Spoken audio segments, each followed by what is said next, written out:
नमस्कार साथियों, बहुत ही स्वागत है आपका हमारे यूट्यूब चैनल कुमार स्टूडियो 688 में।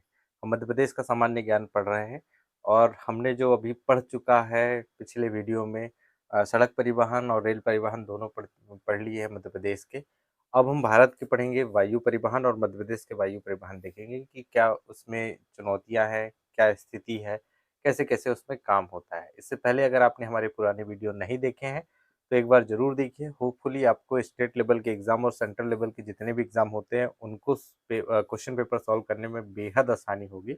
अगर नहीं देखे हो तो एक बार ज़रूर जाके देखिए, आपकी बहुत मदद होगी। तो आज हम पढ़ते हैं भारत में वायु परिवहन, थोड़ा-सा देखेंगे इसके बाद में मध्य प्रदेश में आएँगे। भारत में वायु परिवहन।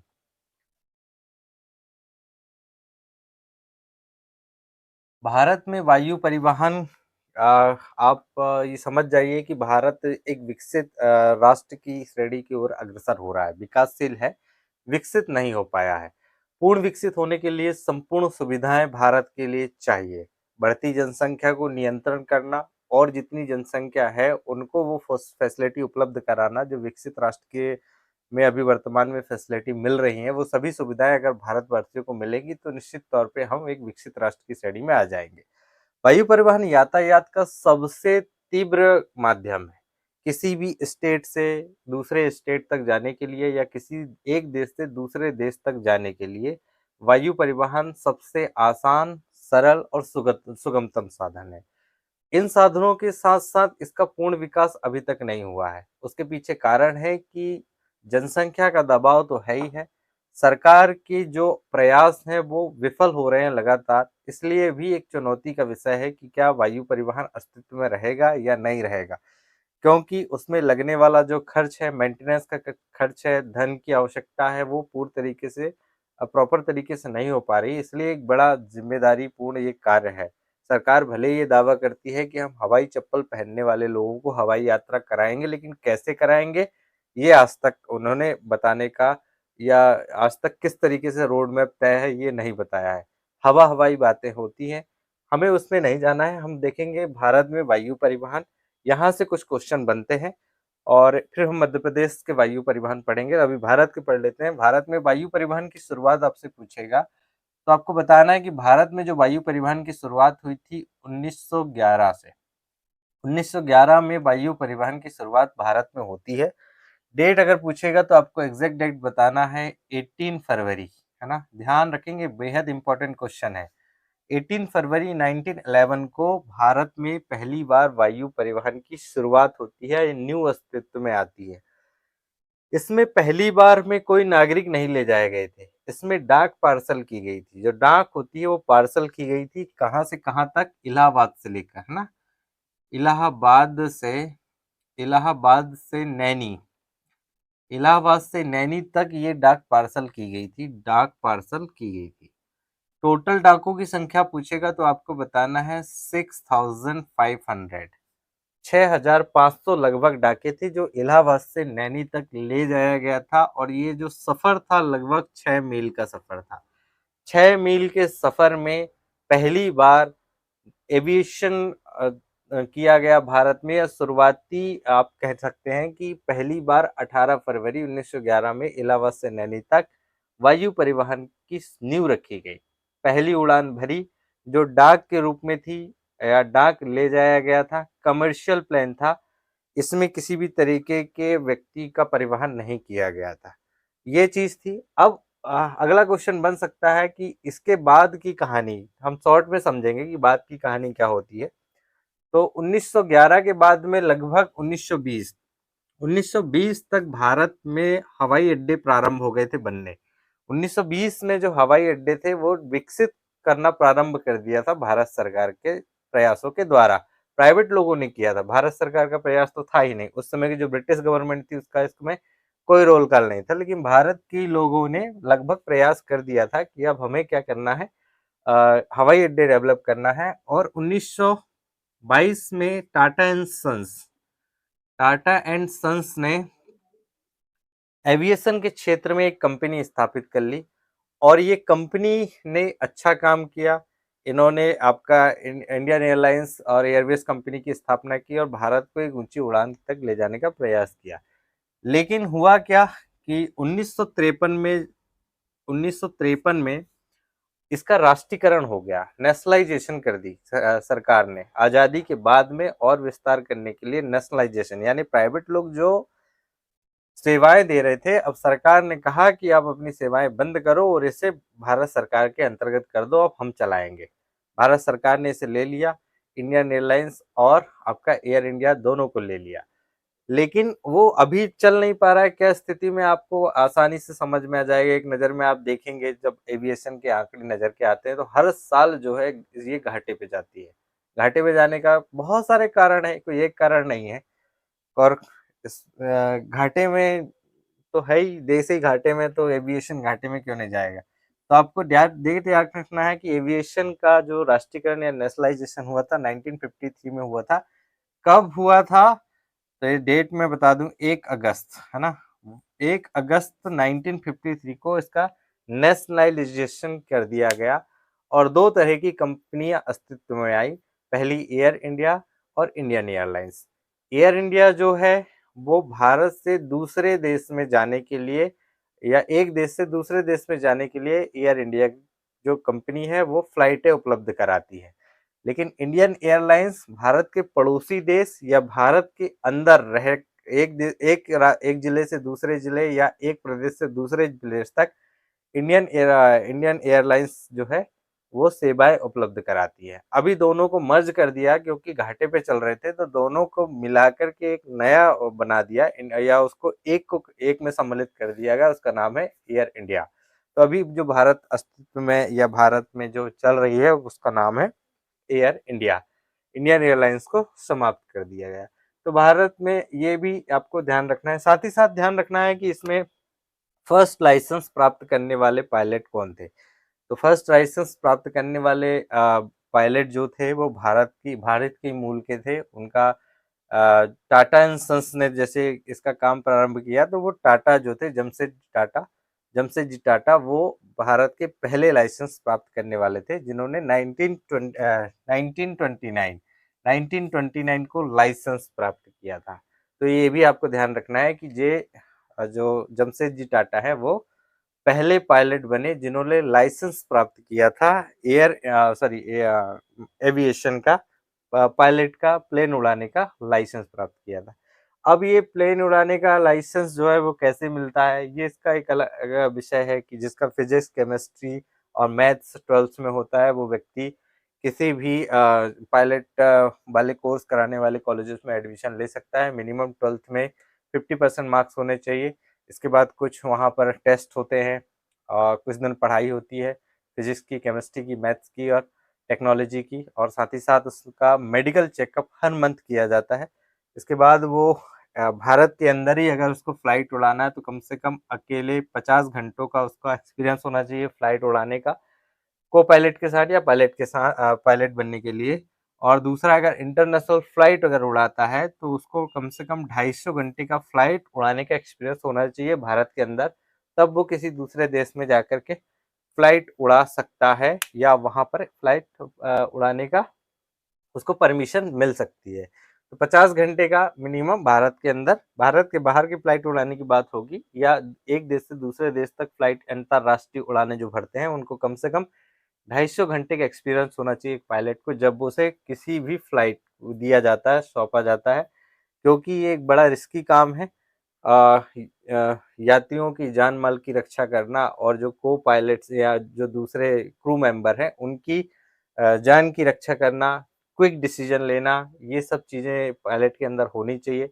फिजिकल उसकी फिटनेस बेहतर होनी चाहिए, माइंडली तो स्ट्रांग होनी चाहिए, और बना भी देते हैं माइंडली स्ट्रांग। रीजनिंग, मैथ्स और केमिस्ट्री, बायोलॉजी जब पढ़ाई जाती है तो एक तार्किक विषय के अनुसार वो माइंडली स्ट्रांग तो बन ही जाता है। तो 250 घंटे का लाइसेंस बेहद जरूरी है इसे करने के लिए, और अगर ये नहीं है तो वो इंटरनेशनल फ्लाइट नहीं उड़ा सकता। घरेलू उड़ानों के लिए 50 घंटे का लाइसेंस, 50 घंटे का एक्सपीरियंस उसका होना चाहिए फ्लाइट उड़ाने का। तो यही जो क्वेश्चन है वो लगभग लगभग पूछे जाते हैं, तो आपको ध्यान रखना है। 18 फरवरी 1911 में इलाहाबाद से नैनी तक पहली प्लेन चली। डाक जो पार्सल की गई थी 6500 डाकें इसमें थी। 6 मील का सफर इसने तय किया था उस दौरान। 1920 में क्या हुआ था, 1920 में जो भारत में हवाई अड्डे का विस्तार या हवाई अड्डे विकसित करना प्रारंभ हो गया था 1920 में। 1930 में सॉरी 1922 में टाटा एंड सन्स नाम की एक कंपनी आई जो टाटा समूह के द्वारा बनाई गई थी, जो सुविधाएं देती थी। तो जैसे टाटा एंड सन्स का पूछा जाएगा कि पहली जो इन्होंने उड़ान कहाँ से कहाँ तक भरी, तो ये कराची से लेकर दिल्ली तक और कराची से लेकर मुंबई तक इन्होंने पहले सबसे पहले सुविधाएं देने का प्रयास किया था दो जगहों से, कराची से लेकर दिल्ली तक और कराची से लेकर के मुंबई तक। तो ये कराची कहाँ है, पाकिस्तान में वर्तमान, है ना। तो यहाँ पर टाटा एंड सन्स का 1922 में गठन हुआ, अच्छा काम करी, और भी दूसरी कंपनी आई, उन्होंने अच्छा काम करने का प्रयास किया, लेकिन सरकार ने इसे 1 अगस्त 1953 को नेशनलाइजेशन कर दिया, राष्ट्रीयकरण कर दिया, और इसका पूरा आधिपत्य जो है भारत सरकार के अंतर्गत आ गया। भारत सरकार ने दो तरीके से या दो बनाए, इंडियन एयरलाइंस और इंडियन एयरवेज। तो एयरलाइंस जो है sorry air India, India Indian airlines और एयर इंडिया दो कंपनियां बनाई। तो जो एयर इंडिया है वो इंटरनेशनल फ्लाइट जो थी वो देखने का काम करती थी या वो उड़ाने का काम करती थी। इंडियन एयरलाइंस जो है वो घरेलू उड़ाने या भारत के जो पड़ोसी देश हैं, पड़ोसी देश जैसे नेपाल हुआ, भूटान हुआ, श्रीलंका हुआ, आपका पाकिस्तान हुआ, अफगानिस्तान हुआ, यहाँ तक वो ये सफर तय करती थी ये कंपनियां। तो दोनों कंपनियां अभी दोनों को मर्ज करके एक बना दिया गया एयर इंडिया। अब क्योंकि घाटा बहुत अधिक हो रहा है, मेंटेनेंस में प्रॉब्लम हो रही है। अभी वर्तमान में पूछेगा कि टोटल भारत में कितने एयरपोर्ट हैं, तो एयरपोर्ट की संख्या है 126, है ना। 126 लगभग हवाई अड्डे हैं, एयरपोर्ट्स हैं। ये आपको पूछा जा सकता है कि वर्तमान में कितने एयरपोर्ट्स हैं भारत में, तो 126 जो है एयरपोर्ट्स हैं। इसमें से लगभग 27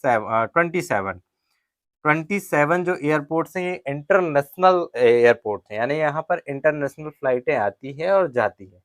अंतरराष्ट्रीय जो एयरपोर्ट हैं वो 27 हैं, और 126 जो टोटल भारत में अभी पोर्ट्स हैं।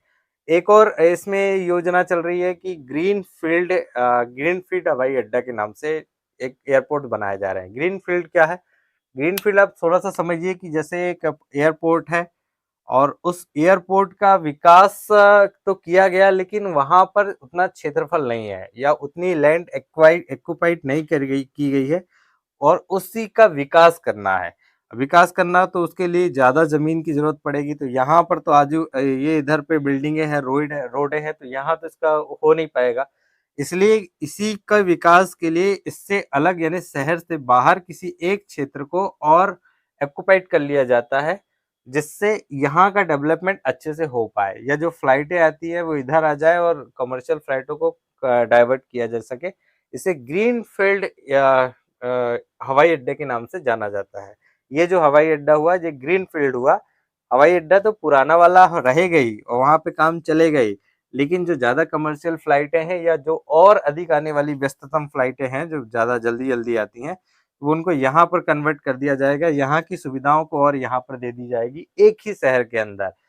तो इसे कहते हैं ग्रीन फील्ड हवाई अड्डा। तो ये भी क्वेश्चन बनता है ग्रीन फील्ड हवाई हवाई अड्डा किसे कहते हैं। तो इसका भारत में भी प्रयास चल रहा है, जो विजतम या विशिष्ट जो एयरपोर्ट है उन पे काम चल रहा है कि उनका विस्तार कैसे किया जाए। अब हम पढ़ते हैं मध्य प्रदेश में वायु परिवहन। भारत का इतना ही है, आई थिंक इट्स एनफ फॉर। अब हम बढ़ेंगे मध्य प्रदेश के अब हम देखते हैं मध्य प्रदेश में वायु परिवहन। मध्य प्रदेश में वायु परिवहन के क्या आंकड़े कहते हैं। मध्य प्रदेश में वायु परिवहन, मध्य प्रदेश में वायु परिवहन की शुरुआत कब से हुई, कहां से कहां तक की गई, कितने हवाई अड्डे हैं, कितनी हवाई पट्टियां हैं, कौन कौन हवाई पट्टियां किसके अधीन है, निजी क्षेत्र की कितनी है, थल सेना के पास कितनी है, वायु सेना के पास कितनी है, और जो सुरक्षा बल है उनके पास कितनी है। ये जो चीजें हैं वो हम देखेंगे मध्य प्रदेश में वायु परिवहन की। तो आपको याद रखना है कि मध्य प्रदेश में वायु परिवहन की जो शुरुआत है 26 जुलाई 1948 को प्रारंभ हुई है। ये आपको याद रखना है, मध्य प्रदेश में 26 जुलाई 1948 को वायु परिवहन की शुरुआत होती है, और ये होती है इंदौर से, है ना। इंदौर से ग्वालियर ग्वालियर तक ये इंदौर से ग्वालियर तक पहली बार यानी 26 जुलाई 1948 को शुरुआत होती है कि यहाँ पर फ्लाइटों की व्यवस्था की जाए, परिवहन की व्यवस्था की जाए, क्योंकि किसी भी स्टेट के विकास के लिए परिवहन महत्वपूर्ण है। ये मैंने पुराने वीडियो में भी बताया, अगर आपने नहीं देखा है तो ज़रूर जाके देखिए उन वीडियो को, बहुत मदद मिलेगी। तो इंदौर से ग्वालियर तक पहली बार जो है परिवहन की शुरुआत की गई 1948 में, यानी आज़ादी के 1 वर्ष बाद ही। यहाँ पर क्यों हुई, और दूसरी जगह भी हो सकती थी, लेकिन यहाँ पर इसलिए हुई कि ये जो रियासत थी, यानी इंदौर की जो रियासत थी, आज़ादी के बाद, ये आज़ादी के बाद में तो ये बहुत अच्छी थी। आज़ादी के पहले यहाँ पर जो था, जो साम्राज्य था, जिस राजा का साम्राज्य था, वो राजा बहुत अच्छा था। आपने उनका नाम तो कई बार सुना होगा, देवी अहिल्याबाई जो थी वो वहाँ की शासिका हुई। तो अहिल्याबाई जो थी, होलकर जो साम्राज्य था वो इंदौर के आसपास विकसित था। ये मराठा जो थे, मराठाओं के सेनापति थे होलकर, और मराठा जब यहाँ मध्य प्रदेश से वो दक्षिण की ओर चले गए वापस, तो उन्होंने इंदौर को दे दिया होलकरों को, और ग्वालियर दे दिया सिंधियाओं को। तो सिंधिया घराना जो है वो ग्वालियर में है, इंदौर जो था वो होलकर में था, और दोनों जो थे बड़े पावरफुल पावरफुल थे।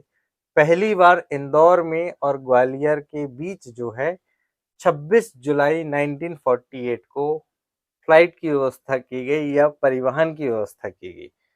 जाहिर सी बात है कि इस क्षेत्र में या तो इंडस्ट्री अधिक होंगी, आपको पता है कि इंदौर के क्षेत्र में इंडस्ट्री अधिक है, ग्वालियर की तरफ भी कुछ ऐसे ही है, स्थिति है।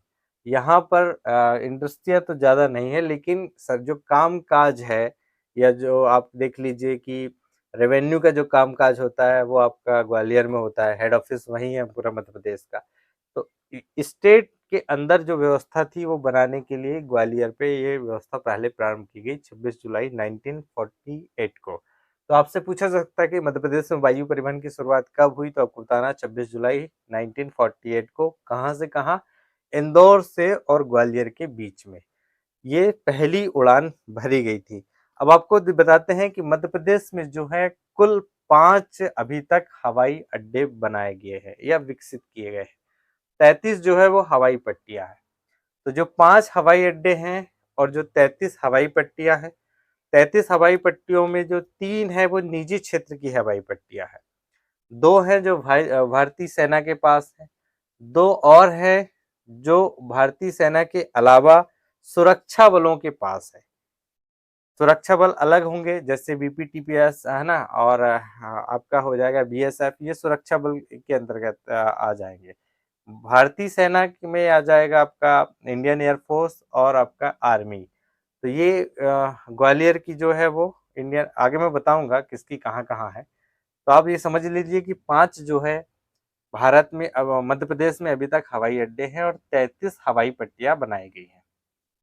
जो 5 हवाई अड्डे हैं उनमें से 2 हैं जो अंतरराष्ट्रीय स्तर की उड़ानें भरने में सक्षम है, यानी वो अंतरराष्ट्रीय एयरपोर्ट है, अंतरराष्ट्रीय हवाई अड्डे हैं। तो मैं सीधे हम एक-एक करके देखेंगे कि क्या-क्या या किन-किन नाम से हैं। तो पहला जो हवाई अड्डा या एयरपोर्ट आएगा वो हमारा भोपाल का आएगा, है ना? भोपाल में हवाई अड्डा है, तो भोपाल का जो है राजा भोज के नाम से हवाई अड्डा है, राजा भोज। राजा भोज इंटरनेशनल एयरपोर्ट इसका पूरा नाम है, राजा भोज। आपसे पूछा भी सकता है कि राजा भोज हवाई अड्डा कहाँ है, एयरपोर्ट कहाँ है, तो आपको भोपाल बताना है। दूसरा आपको बस इंदौर आ जाएगा, इंदौर ये भी जो है इंटरनेशनल लेवल का है। तो इंदौर का आपको पूछेगा किस नाम से है, तो आपको यहाँ का बताना देवी अहिल्याबाई है, देवी अहिल्या, देवी अहिल्याबाई इसके नाम से देवी अहिल्याबाई इंटरनेशनल एयरपोर्ट जो है ये इंदौर में है, आपको ध्यान रखना है। तीसरा आपको बताना है ग्वालियर का, तीसरा ग्वालियर में है, और ग्वालियर का जो है वो राजमाता विजय राजे सिंधिया है ना, राजमाता विजय राजे सिंधिया, राजमाता विजया राजे सिंधिया के नाम से ये इंटरनेशनल सॉरी एयरपोर्ट है। इंटरनेशनल तो 2 ही हैं, भोपाल और इंदौर इंटरनेशनल है। राजा भोज जो है वो इंटरनेशनल भोपाल का है, इंदौर का है सॉरी देवी अहिल्याबाई इंदौर का, और ग्वालियर का जो है वो राजमाता विजय राजे सिंधिया, ये तीसरा हो गया। चौथा आ जाएगा जबलपुर का। जबलपुर का जो है वो चौथा है और इसका डुमना एयरपोर्ट के नाम से जाना जाता है, क्योंकि डुमना गांव का नाम है और उसी में ये आता है, तो इसे डुमना एयरपोर्ट भी कहते हैं। इसका नाम परिवर्तन कर दिया, या एक और नाम से इसे जाना जाता है, रानी दुर्गावती। रानी दुर्गावती। रानी दुर्गावती एक गौंड शासिका थी जिन्होंने इस क्षेत्र में एक लंबे समय तक शासन किया था, तो रानी दुर्गावती के नाम से ये एयरपोर्ट है, जबलपुर का है। और पांचवा खजुराहो का, है ना, खजुराहो। खजुराहो का जो एयरपोर्ट है ये राजा छत्रसाल राजा छत्रसाल के नाम से जाना जाता है। राजा छत्रसाल एयरपोर्ट इसे कहा जाता है। तो ये 5 हो गए। पहला है भोपाल, राजा भोज के नाम से स्थापित है, भोज इंटरनेशनल एयरपोर्ट है। इंदौर का देवी अहिल्याबाई होलकर इंटरनेशनल एयरपोर्ट है, ये इंदौर में है। ग्वालियर का राजमाता विजय राजे सिंधिया, जो सिंधिया परिवार से ताल्लुक रखती थी, ग्वालियर में स्थापित है। जबलपुर में डुमना करके एक क्षेत्र है, या डुमना करके जगह है, वहां पर ये बनाया गया था। इसका नाम साथ ही साथ कर दिया रानी दुर्गावती। रानी दुर्गावती एक गौंड शासिका थी और इन्होंने जबलपुर के क्षेत्र में बहुत अच्छा काम किया था, बहुत दिनों तक शासन करने का काम किया था, इसलिए इनका नाम से ये पड़ गया। खजुराहो का राजा छत्रसाल के नाम से पड़ा। राजा छत्रसाल जो है बुंदेलखंड के जनक भी माने जाते हैं, या बुंदेलखंड में इनकी एक अलग पहचान है। इन्होंने कई वर्षों तक बुंदेलखंड में शासन किया और बुंदेली को एक अलग तरीके से परिचय कराया पूरे विश्व के सामने या भारत के सामने, इसलिए इनके नाम से, राजा छत्रसाल के नाम से ये एयरपोर्ट का रखा गया। और अब हम बात करेंगे कि हवाई पट्टियां, तो ये हो गए 5 एयरपोर्ट। आपसे पूछेगा कितने हैं, तो आपको बताना है एयरपोर्टों की संख्या टोटल 5 है, जिसमें से 2 जो है वो इंटरनेशनल एयरपोर्ट है। कई बार अगर क्रू या कई बार अगर ये व्यस्ततम हो जाते हैं, विजयस्त हो जाते हैं, तो छत्रसाल एयरपोर्ट को भी डेवलप किया जा रहा है कि इंटरनेशनल एयरपोर्ट में इसको सम्मिलित किया जाए, क्योंकि खजुराहो में जो है वो मंदिर है और खजुराहो के टेम्पल बहुत फेमस हैं। 1050 के दशक में ये बनाए गए थे ये खजुराहो के टेम्पल, और वो विदेशी जो सैलानी होते हैं, जो टूरिस्ट होते हैं, वो इन टेम्पलों को देखने आते हैं। तो यहाँ पर जो विदेशी लोगों की संख्या है वो, पर्यटकों की संख्या वो बढ़ती है या बढ़ जाती है, इसलिए इसे भी खजुराहो को इंटरनेशनल एयरपोर्ट में कैटेगरी में रखा जा सकता है, अभी रखा नहीं गया है। मध्य प्रदेश से पूछेगा तो सिर्फ 2 ही बताना है। साथ में ये बताना है कि हवाई पट्टियों की संख्या है 33। आपसे पूछे मध्य प्रदेश में टोटल हवाई पट्टियों की संख्या कितनी है, ये क्वेश्चन आए, तो आपको बताना है कि 33 जो है मध्य प्रदेश में हवाई पट्टियों की संख्या है। अच्छा, हवाई पट्टी क्या होती है? हवाई पट्टी में कुछ नहीं होता है, एक क्षेत्र होता है, एयरपोर्ट जैसे ही होता है, एक बड़ा क्षेत्र होता है, लेकिन एयरपोर्ट जैसे वैसे विकसित नहीं किया जाता। उसमें एक सड़क बना दी जाती है, या सड़क को क्या कहते हैं भाई, कमेंट करके बताना। जो एयरपोर्ट की रनवे है ना, रनवे कहते हैं। एक रनवे बना दिया जाता है, उस रनवे में इमरजेंसी लैंडिंग भी उसी में होती है, या किसी इसी जो हवाई पट्टी है इसके आसपास क्षेत्र में अगर कोई कार्यक्रम है, या कोई बड़ी हस्ती आ रही है, या कोई इंडस्ट्रियस आ रहा है, बड़ा इंडस्ट्रियस, तो वो इसी में आके लैंड कर सकता है, यहीं से टेक ऑफ टेक ऑन कर सकता है। तो ये इसलिए डेवलप की जाती है हवाई पट्टियां। तो मध्य प्रदेश में जो हवाई पट्टियों की संख्या है, हवाई पट्टी से समझ गए ना, एयरपोर्ट तो नहीं होता, लेकिन एयरपोर्ट के जैसे ही डेवलप किया जाता है, उतनी सुविधाएं नहीं होती वहां पर, लेकिन इमरजेंसी के लिए बेहद आवश्यक होती है। उतनी तो है ही है कि आपकी उसमें कोई फ्लाइट उतर जाए, या कोई हेलीकॉप्टर उतर जाए आके, या और दूसरी चीजें वहां पर हो पाए इमरजेंसी के तौर पर। तो 33 जो है वो मध्य प्रदेश में हवाई पट्टियां हैं। अब हम पढ़ेंगे कि निजी क्षेत्र में जो हवाई पट्टी है, देखेंगे 3 हवाई पट्टी है निजी क्षेत्र में। एक है दमोह। निजी क्षेत्र की आपको ध्यान रखना है, निजी क्षेत्र की हवाई पट्टियां एक दमोह में है ना, दमोह जिला है, दमोह में है। और ये डायमंड सीमेंट फैक्ट्री के लिए, diamond cement factory diamond cement factory के लिए ये बनाया गया था दमोह में। एक पहला हो गया निजी क्षेत्र में, और दूसरा आपको मिलेगा शहडोल में। तो शहडोल में आपको जो मिलेगा ओरिएंटेड पेपर मिल के लिए, ओरिएंटेड पेपर मिल के लिए बुढ़ारा में, बुढ़ारा कहाँ है, दमोह में है, तो बुढ़ारा दमोह सॉरी बुढ़ारा जो है शहडोल में है, शहडोल में है। और ये ओरिएंटेड पेपर मिल, ओरिएंटेड पेपर मिल, ओरिएंटेड पेपर मिल के लिए ये स्थापित की गई है। ये हो गई दूसरे नंबर की। और तीसरे नंबर की आपको बोलेगी नागदा में। नागदा उज्जैन का एक तहसील है, इसे जिला बनाने का भी प्रयास किया जा रहा है। अगर कांग्रेस की या इसके पहले जो सरकार नहीं गई होती तो लगभग ये जिला बन जाता, क्योंकि उन्होंने घोषणाएं कर दिए थे। अभी की जो सरकार है वो भी घोषणा पे करी हुई है कि हम जो है नागदा को जिला बनाएंगे। तो आपको आने वाले समय में देखेंगे कि उज्जैन से कटकर एक नया जिला बनेगा, तो वो नागदा बनेगा। ये व्यापारिक केंद्र है, या यहाँ पर व्यापारिक क्षेत्र की ज्यादा एक्टिविटी है नागदा में, बहुत विकसित क्षेत्र है, कभी आप जाइए तो आपको पता चलेगा।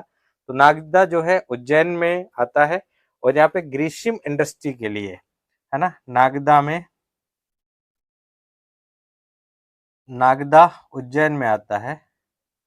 यहाँ पर ग्रीष्म, ग्रिसम इंडस्ट्रीज के लिए, ग्रिसम इंडस्ट्रीज के लिए यहाँ पर क्या बनाया गया है, हवाई पट्टी बनाई गई है। तो तीन जो है वो निजी क्षेत्र की, यहाँ पे ध्यान चलिए, एक दमोह में है जो डायमंड सीमेंट के लिए है, बुढ़ारा जो शहडोल में है ओरिएंटेड पेपर मिल के लिए है, और नागदा में आपको ध्यान रखना है, नागदा उज्जैन में या उज्जैन जिले के अंतर्गत नागदा तहसील है, यहाँ पर आता है ग्रिसम इंडस्ट्रीज के लिए। यहाँ पर एक क्या बनाई गई है, हवाई पट्टी बनाई गई है, ये आपको ध्यान रखना है। भारतीय सेना की हवाई पट्टी दो हैं, आपको ध्यान रखेंगे, एक ग्वालियर में और दूसरा नीमच में है। हवाई भारतीय सेना के लिए दो याद रखेंगे, यानी इसमें से जो हो गई तीन प्राइवेट क्षेत्र की हो गई, दो जो हो गई आपकी काय की हो गई भारतीय सेना के लिए, जिसमें से आपको ध्यान रखना है एक है ग्वालियर में, भारतीय सेना के लिए ग्वालियर में है, और दूसरा आपका नीमच में है, ये आपको ध्यान रखना है। सुरक्षा बलों की हवाई पट्टियां भी दो है, आपको टेनकपुर ग्वालियर में है, जो सुरक्षा बल या सीमा सुरक्षा बल एसएसबी के जो जवान होते हैं, एसएसबी, एसएसबी बोले सीमा सुरक्षा बल, एसएसबी, एसएसबी, तो और एसएसबी की जो है वो सुरक्षा बलों की हवाई पट्टियां टेकनपुर ग्वालियर के नजदीक है सुरक्षा बल की, और एक शिवपुरी में है जो भारत तिब्बत सीमा पुलिस की है, शिवपुरी, और आपको एक ध्यान रखना है ग्वालियर में, है ना। इसके बाद एक नेशनल राष्ट्रीय उद्यान में बनाई गई है, तो ये दो सुरक्षा बल की हो गई और एक राष्ट्रीय उद्यान की हो गई। राष्ट्रीय उद्यान की कान्हा किसली राष्ट्रीय उद्यान में हवाई पट्टी विकसित की गई है, और ये मध्य प्रदेश का पहला ऐसा राष्ट्रीय उद्यान है जिसमें हवाई पट्टी विकसित की गई। अगर आपने हमारे वीडियो नहीं देखे हो राष्ट्रीय उद्यान वाले तो एक बार जरूर देखिएगा, उसमें भी मैंने बताने का प्रयास किया था। तो 33 कुल है, 3 निजी क्षेत्र की है, 2 जो है वो भारतीय सेना के अंतर्गत है, 2 जो है सुरक्षा बलों के अंतर्गत है, जिसमें से आईटीबीपी इंडियन तिब्बत सीमा पुलिस, और दूसरा एसएसबी, है ना, और एक जो है आपका ये अभी जो बताया था राष्ट्रीय उद्यान, है ना, कान्हा किसली राष्ट्रीय उद्यान, जो मंडला जिले में आता है, और बालाघाट जिले में भी कुछ जाता है, मंडला और बालाघाट जिले में इसकी सीमाएं फैली हुई है। तो यहाँ पर एक हवाई पट्टियां है। तो लगभग इतने ही क्वेश्चन हैं जो मध्य प्रदेश के परिवहन से या वायु परिवहन से पूछे जाते हैं, इसके अलावा कुछ और नहीं है। 5 आपको ये ध्यान रखना है, 33 हवाई पट्टियां ध्यान रखना है, 3 निजी क्षेत्र की रखना है, 2 आपको रखना है भारतीय सेना की, 2 है सुरक्षा बलों की, और एक है आपकी नेशनल पार्क की। तो यही पूछा जाता है, इससे ज़्यादा क्वेश्चन नहीं बनते हैं। So I think it's enough for today. मिलते हैं कल और नए वीडियो के साथ, तब तक के लिए हैव अ नाइस डे। अगर आपने वीडियो अच्छा लगा हो तो सब्सक्राइब करें, और साथ ही साथ अपने साथियों के साथ